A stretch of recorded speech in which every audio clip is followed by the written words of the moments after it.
Hey everyone, Striker here, coming at you with another video. This time we'll be going over single target momentum. So we'll be going over the written guide I made. It has the single target opener / rotation, when to play this build or other builds for each raid boss, the stat priority for single target momentum, best trinkets, ranked, kind of gearing / philosophy, what you should be targeting first, how to use your sparks of ingenuity, and the enchants, consumables, and gems that you want for your character. And then at the end, there's resources listed to how I find out all this information and how you can use it in the future to make your character better, but also yourself a better player. And before we get started on all that, I just want to say thank you to all my viewers, all my subscribers. I can't believe it, but we're at 550 subscribers now. I started this channel like less than a month ago. And, hey Ma, look at me now, It's truly incredible. So I just want to say thank you guys so much for all your support and all your kind comments, appreciating the work I'm doing here in my free time. It warms my heart. It really does, without being corny. Here is to hopefully reach 1,000 subscribers, maybe by the start of February. That way I can get monetized and become one step closer to making this my real job. In return, and my viewers and subscribers, they can attest to this, I respond to every single comment. Tons of people ask me questions or asking for advice. I always respond to them as quickly as I can too, with the best information possible. I'm just saying, I care about you guys, and so any support that you can give me, I'd greatly appreciate it. Alright, so without further ado, let's get started. So first, let's just talk about the build itself. What makes this version of momentum the single target momentum? And I would say there's two major factors to it, other than the obvious momentum talent and essence break talent. It would be the Shattered Destiny, which makes it so every 8 fury you spend, it increases your active demonic form to be extended by 0.1 second. Cycle of Hatred, every time you use Blade Dance, Chaos Strike, Glaive Tempest, it reduces the cooldown on I-Beam by 1 second. Of course, there's Furious Gaze here, so when you finish an I-Beam, you get 10% haste for 10 seconds. And then we have Improved Chaos Strike. There's also Critical Chaos, helps with Fury generation, and it's a synergy with Chaos Strike. Same thing here with Demonic Appetite. Chaos Strike can spawn a Soul Fragment, has a chance to spawn a Soul Fragment, and when you pick up the Soul Fragment off the ground, you get an extra 30 Fury. So you can probably tell what I'm getting to here. Basically, this build is trying to give you extra haste, and you want to build towards the most haste you can to get more Fury, spend more Fury, get refunded your Fury, to keep on spamming your Fury spenders, which in turn reduces the cooldown on your I-Beam and increases your demonic uptime, right? It all feeds into each other. And then there is the utility aspect to all of this, right? So like, why even bring a DH in the first place? I mean, they don't have the highest simming single target out of all the classes right now, but what they do bring is obviously some fantastic raid utility, and always have. Number one obviously is Darkness.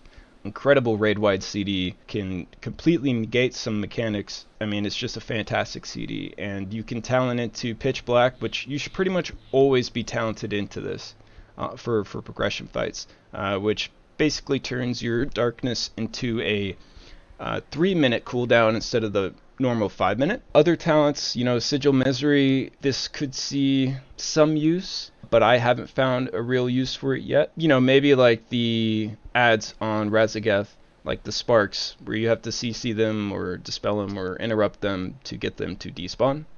And then, there's Chaos Nova and the reduction on Chaos Nova cooldown, but I haven't found a big use for that. What else? Let's take a look at the document.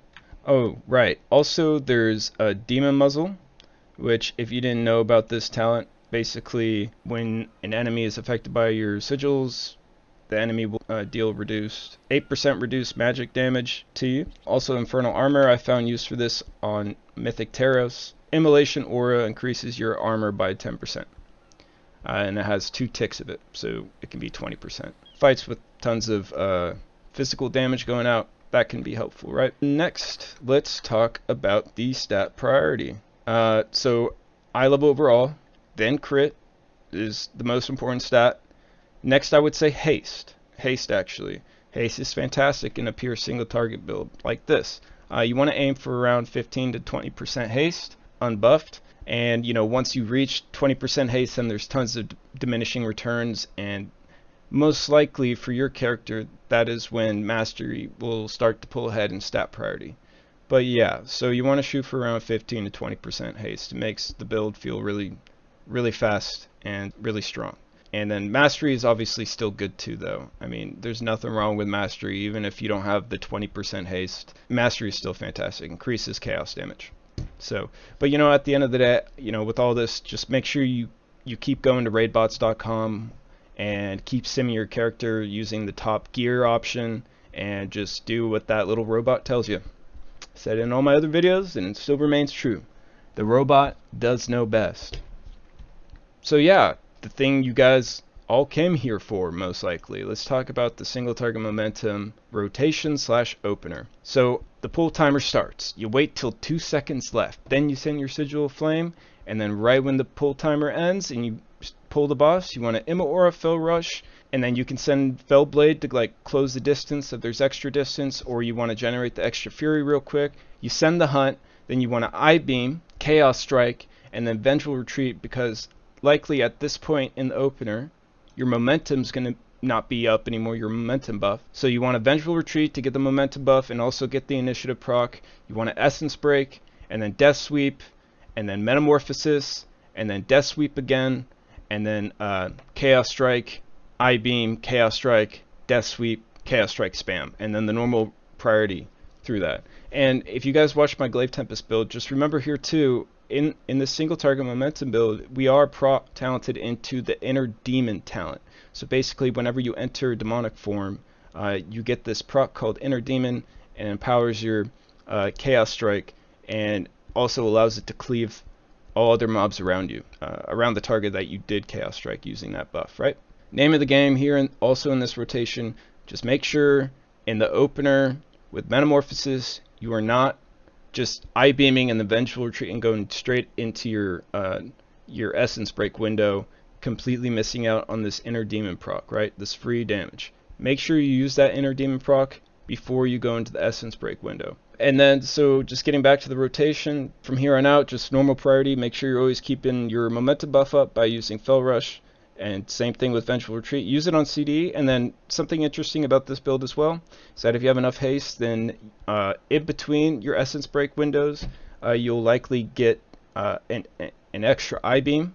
So for every Essence Break window, you'll have 2 Eye Beams, right? So try to pair the Vengeful Retreat with an Eye Beam when you don't have Essence Break up. So you can pair it up with an Eye Beam, your second Eye Beam. Try to pair it with the Death Sweep. That'd be really good.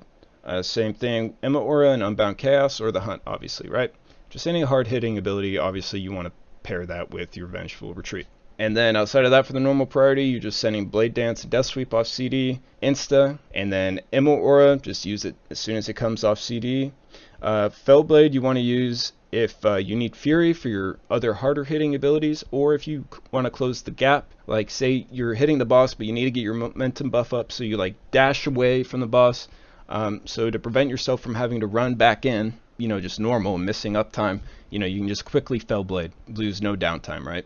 And then, you know, same concept stands for Vengeful Retreat. If you backflip out to Africa, then when you're halfway through your Vengeful Retreat animation, you can Fell Blade and just quickly go back in, right? And that really is great for keeping your uptime high. And then Sigil of Flame, use this as well if you're low on Fury, but if there's like 5 or more targets, you can send it, and it's pretty decent damage. And then, yeah, so for single target momentum rotation tips, pretty simple. Just make sure your Fell Rush charges, you never overcap. Ever see yourself at 2 charges of Fell Rush, just send one real quick. You know, just make sure you're always keeping momentum buff up. So try to make sure they have enough haste where you can consistently get 2 Eye Beams per Essence Break window. Ideally, you want to pair the second Eye Beam with the Vengeful Retreat to get that extra bonus crit for the Know Your Enemy talent, crit damage bonus. And in your opener, like I mentioned, after you Eye Beam, just make sure you're always using that Annihilation that has the Inner Demon proc before you go into your Essence Break window. because then you'll meta and then you'll lose the Inner Demon proc, right? Ideally, you should always be getting 2 Death Sweeps in a single demonic window. Now, this would be more heavily stressed for basically any of the other builds, but with this one, you have so much haste and you're extending your demonic form so much that this will pretty much, this should never be an issue, getting 2 Death Sweeps. Like, you could probably even get 3, right, consistently. So, and then obviously pressing Vengeful Retreat on CD, already mentioned that. Same thing with Sigil Flame. You can send this on CD if 5+ mobs and you're not in your Essence Break window or your demonic window. And then another rule here, like, do not hold Essence Break and Vengeful Retreat for like an I-beam or something if like you would have to wait like 12 seconds or more. Like, you're probably gonna lose a use of Essence Break and Vengeful Retreat over the course of the fight, and that's too big of a damage loss. It's probably better just to send it if you have to wait too long for I-beam.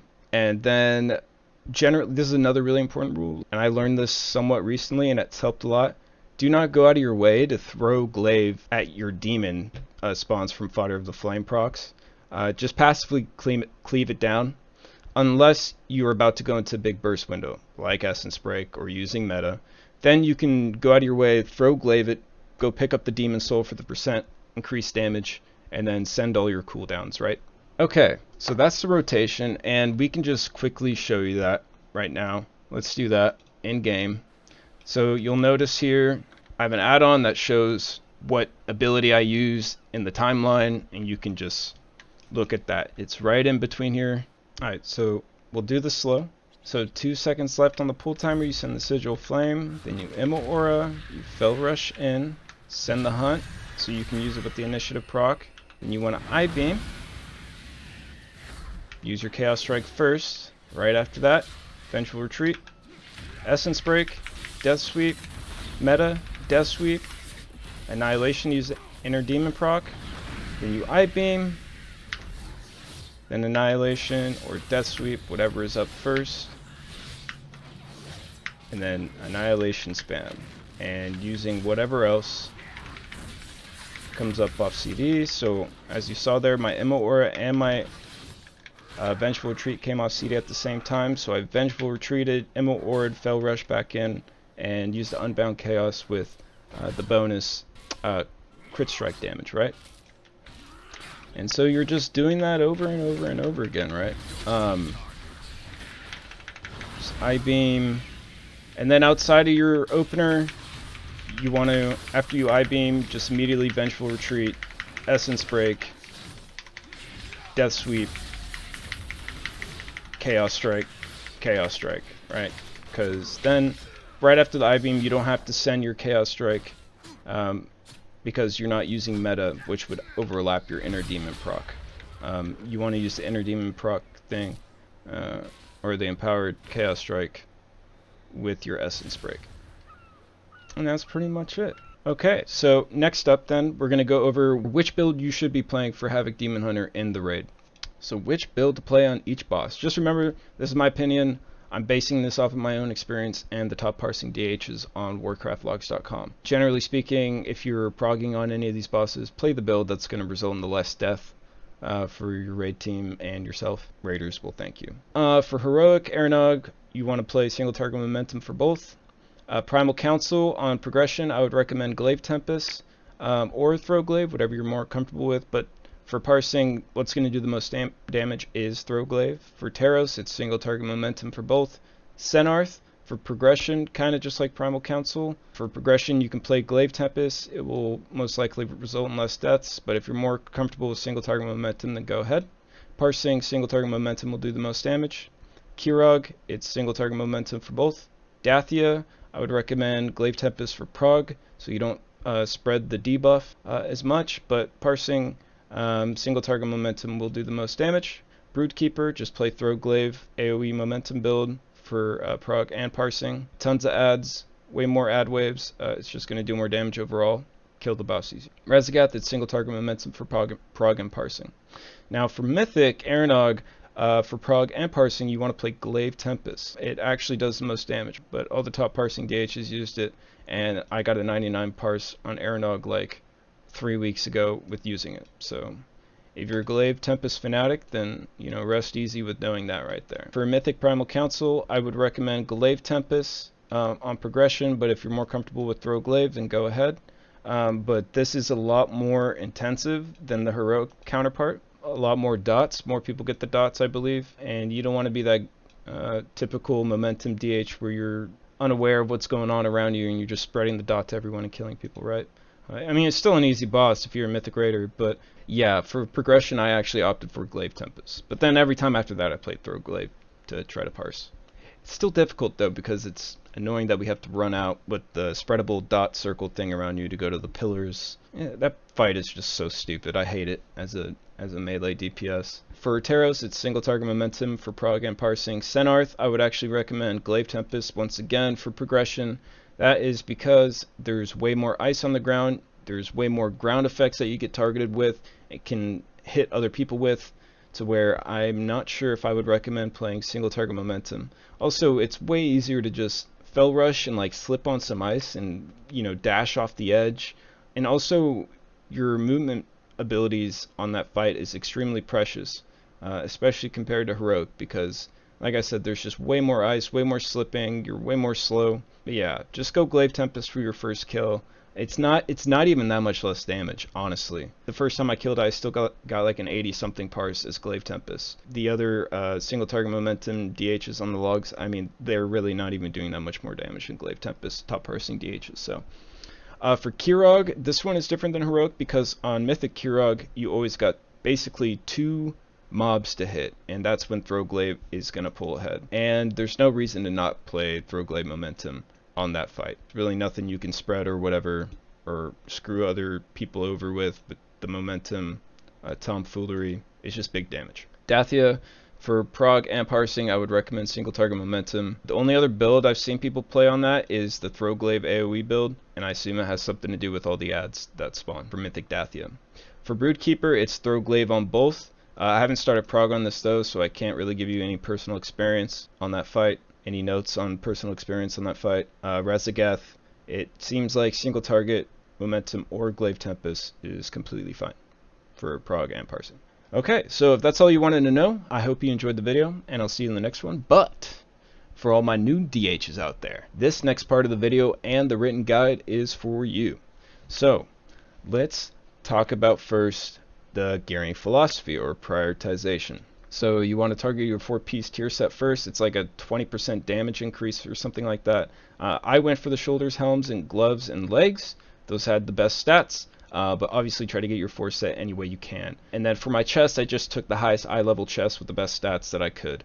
I got one out of the vault that was 421. For weapons, I crafted a 418 weapon with crit mastery, and you can put one of your unique damaging embellishments on it. I would recommend the blue silken linen, but there's also another embellishment called Fang Adornments that is also fine for damage. Your second weapon, just use the highest eye level weapon. Now, a lot of people ask about Storm Slash, the no-Q defensive weapon.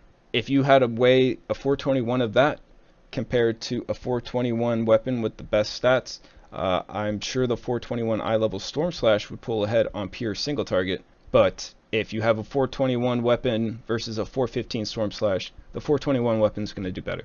The Storm Slash doesn't have great stats, so yeah, so keep that all in mind. And what weapons to target to? The Dathia Glaive is the best. Kirog Fist weapon is also great too. It has haste mastery on it, and it's higher eye level, just like the Dathia one. Next up, Trinkets. Tons of damage, makes you do way more damage if you get the right trinkets. We'll go over the trinket ratings here in just a second, but that would be the third thing I would prioritize. And then specialty items, 2 to note here that are extremely good. The Aranog Ring from Vault of Incarnates. This is from the first boss in the raid. Basically, anytime you do fire damage, it will put a ticking dot on them that does like 7k ticking damage every 2 seconds. Yeah, it's basically like a third trinket. It does like 3 to 4% of my damage overall. It's extremely good.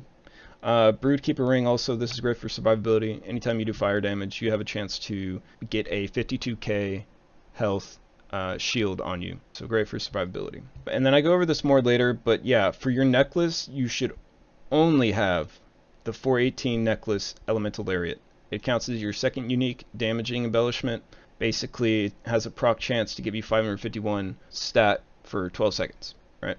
and you can get 3 sockets on it. And you want to socket that with 70 mastery, 33 crit gems, and then put a primary stat slash crit gem in there, right? The 75 primary stat and 66 critical strike. Also, the cost ring is good too, but remember eye level over everything. And then 3rd and 4th spark, what I got was a 418 engineering wrists. And what's so great about, and there's also a helmet too, so you can get one of the two, depending if you didn't want the tier helmet. And what's so great about these engineering items that you can craft is that you can just get only 1 stat on it, and so you can get full crit on it. So a huge amount of crit. My wrists, they give like 429 crit. Compared to other wrists you can get in the game, it's like split in half, right? It'd be like 250 crit and then like, 200 mastery on it. So instead this one is just full crit, which we want the most. And then for Spark, just make sure you sim your character using the Droptimizer sim. I have a little picture of it down right here, and which options to select in raidbots.com, and it will tell you what to do. And then another thing you can know about here, I talk about it right here. There is a 3rd embellishment you can get on your gear called an alchemical flavor pocket, but it doesn't make you do more damage per se. It just makes it so that your food buff persists through death, kind of like how a file does, or flasks do, right? And then yeah, so I have the weapon here first, then you want to craft the elemental lariat, then the engineering wrists or helmet with full crit, and then yeah, you decide from here on out, right? Or the robot does, really. Raidbots.com kind of decides. And then Trinkets ranked. Yeah, so Grief Torch from Broodkeeper is the number 1. Whispering Icon is number 2. Ideally, you want these 2 as your 2 trinkets. Extremely, extremely good. Easily the most simming damage. Ice Skovald from Halls of Valor is great for single target, but that's single target only. Windscar Whetstone is 4th. Ruby Whelp with single target training sims pretty well from what I've seen, but I've never used it, so don't ask me questions about it. If I felt like it was better or not, I have no idea. I'm still training my little guy. And then Hunger of the Pack from Halls of Valor, that's great. Not as strong on full single target, but once you get more targets, it really pulls ahead from some of these other ones. Not the first 2, but and then Puzzle Box, once you get more targets, more than 1 target, Puzzle Box pretty good. Even on single target is fine, but it really pulls ahead when there's multiple targets. And then Enchants and Consumes, you guys can read this, but basically on the items that you can get Avoidance on, you want to get that for the damage reduction, and then obviously Waking stats on chest, and then you want to get Fierce Armor Kit on your legs, you want to get Watcher's Loam on your feet, you want to get Crit Enchant on your rings, you want to get Sophic Devotion on your weapons, and then Consumables, Vial of Corrupting Rage for raiding. There's no reason not to have this really, so it gives you like 1200 extra crit. Just use it, it's extremely good. Vial of Elemental Chaos though, it's cheaper for me on my server, and it's still really good damage. Not as much as Vial of Corrupting Rage, but it's still solid. And then you want Buzzing Runes on your weapons. You want to get 76 primary stat food, Damaging Potion. Obviously the only one is the Elemental Potion power. And these are my resources. So this is how I found out Warcraft Vlogs, how I found out what build I should play and what talent tree. Raid Bots is how I figure out what are upgrades or not. Blood Mallet is how I find sims for the trinkets and what's performing the best. DH Discord for any general Demon Hunter information. They have a great FAQ page, so check that out. And then Wowhead's okay, but they don't update it too often, and a lot of the information is old more often than not. So yeah, thank you guys once again for watching the video, and if you could send a sub my way or any support you can, I'd be eternally grateful. And if you have any questions or any suggestions for content to add into this guide, or you felt like I missed something or got something wrong, please leave a comment down below and let me know. I've had viewers on my other guides do that, and I actually made updates to the guides with their suggestions in mind. So any suggestions I'm more than happy to take and incorporate it. Yeah, so okay, hope this helps guys. Hopefully this didn't go too long, and I'll see you in the next video. Alright, stay tuned. Peace.